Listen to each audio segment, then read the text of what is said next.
There's no feeling more intense than starting over. If you deleted your homework the day before it was due, as I have, or if you left your wallet at home and you have to go back after spending an hour in the commute.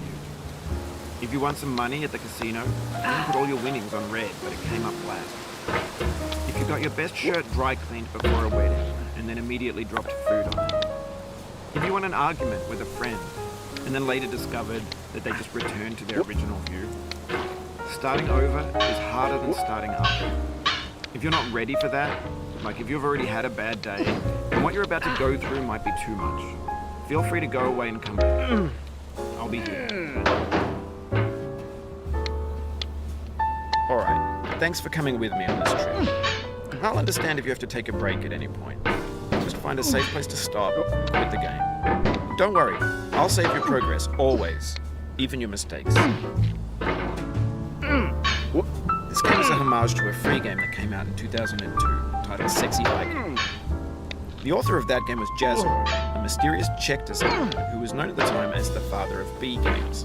And B games are rough assemblages of found objects. Designers slap them together very quickly and freely, and they're often too rough and unfriendly to gain much of a following. They're built more for the joy of building them than as polished products. In a certain way, Sexy Hiking is the perfect embodiment of a B game. It's built almost entirely out of found and recycled parts, and it's one of the most unusual and unfriendly games of its time. In it, your task is simply to drag yourself up a mountain with a hammer. And that act of climbing, in the digital world or in real life, has certain essential properties that give the game its flavor. No amount of forward progress is guaranteed. Some cliffs are too sheer or too slippery. And the player is constantly, unremittingly in danger of falling and losing everything. Anyway, when you start Sexy Hiking, you're standing next to this dead tree that blocks the way to the entire rest of the game. It might take you an hour to get over that tree, and a lot of people never got past it. You prod and you poke at it, exploring the limits of your reach and your strength, trying to find a way up and over. And there's a sense of truth in that lack of compromise. Most obstacles in video game worlds are fake. You can be completely confident in your ability to get through them once you have the correct method or the correct equipment or just by spending enough time. In that sense, every pixelated obstacle in Sexy Hiking is real.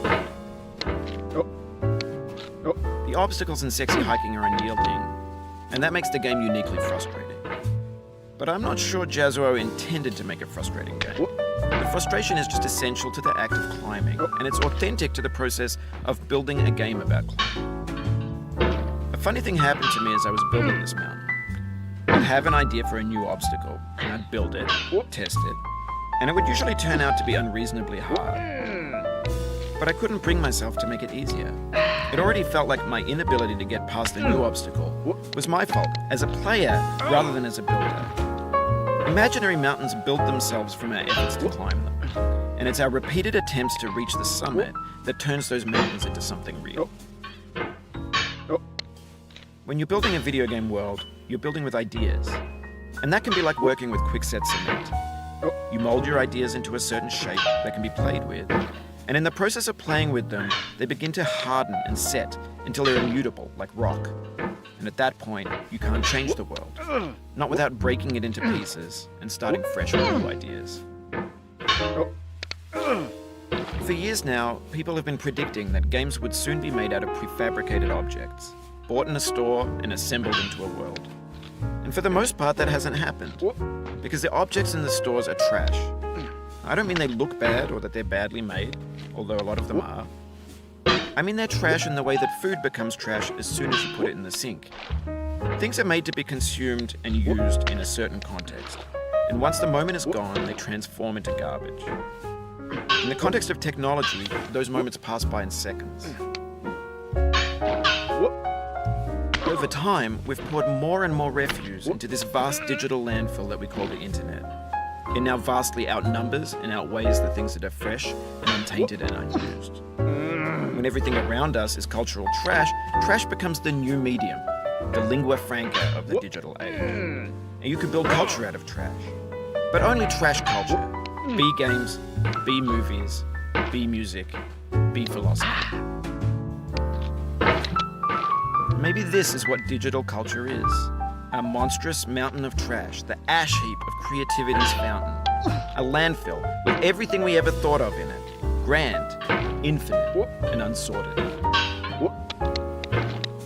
There's 3D models of breakfast, Gen X's fanfic novels, scan magazines, green screen Shia LaBeouf, banned snuff scenes on Live League. Facebook's got lifelike bots with unbranded adverts and candid shots of Kanye and Taylor Swift mashups, car crash epic failed GIFs, Russian dashcam vids, discussions of McRibs, discarded, forgotten, unrecycled, muddled, rotten, untitled. Everything's fresh for about 6 seconds, until some newer thing beckons, and we hit refresh. And there's years of persevering, disappearing into the pile, out of style, out of sight.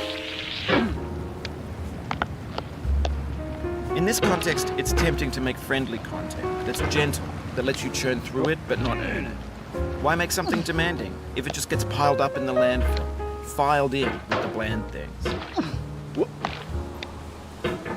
When games were new, they wanted a lot from you. Daunting you, taunting you, resetting and delaying you. Players played stoically. Now everyone's turned off by that. They want to burn through it quickly. A quick fix for the fickle. Some tricks for the clicks of the feckless. But that's not you. You're an acrobat. You could swallow a baseball bat. Now I know, most likely you're watching this on YouTube or Twitch, while some dude with 10 million views does it for you. Like a baby bird being fed chewed up food. That's culture too. But on the off chance that you're playing this, what I'm saying is, trash is disposable, but maybe it doesn't have to be approachable. What's the feeling like? Are you stressed? I guess you don't hate it if you got this far. Feeling frustrated. It's underrated. An orange is sweet, juicy fruit locked inside a bitter peel. That's not how I feel about a challenge. I only want the bitterness. It's coffee. It's grapefruit. It's licorice. It feels like we're closer now. Composer and climber, designer and user. You could have refused, but you didn't. There was something in you that was hidden, that chose to continue.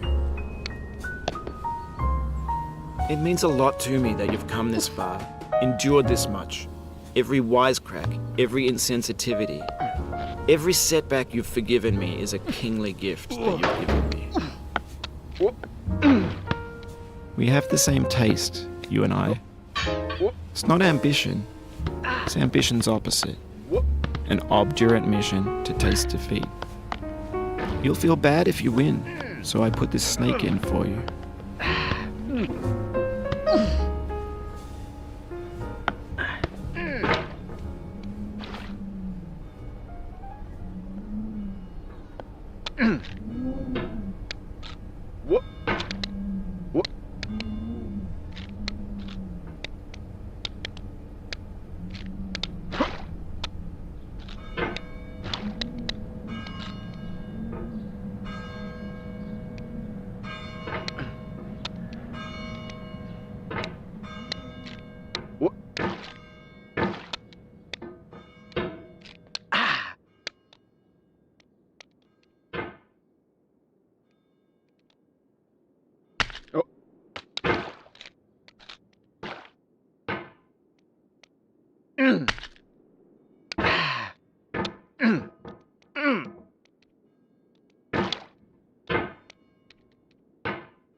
No.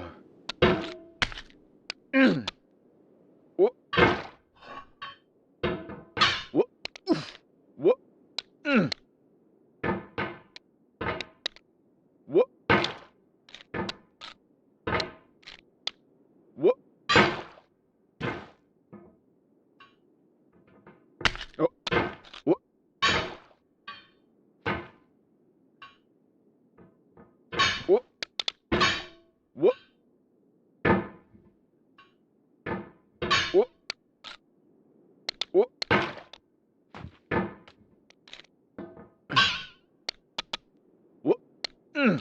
What? What? What?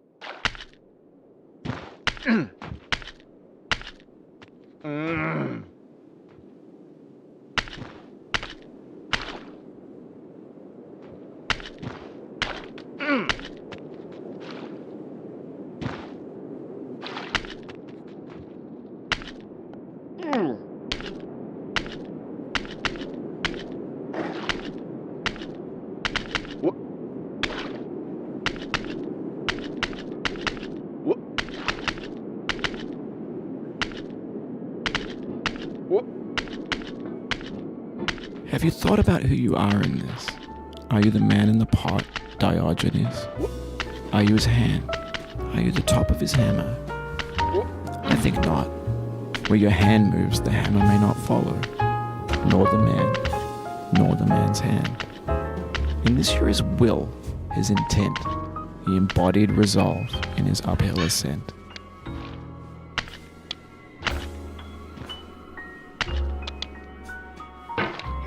Now, you've conquered the ice cliff, the platforms, the church, and the rectory, the living room and the factory, the playground, construction site, the granite rocks, and the lakeside. You've learned to hike. There's no way left to go but up. In a moment, I'll shut up. But let me say, I'm glad you came.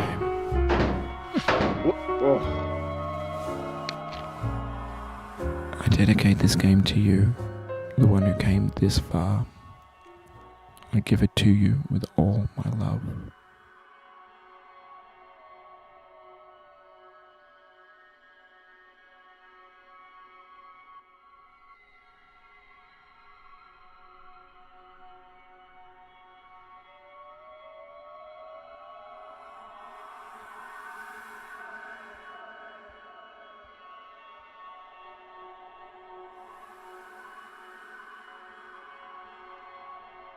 Oh.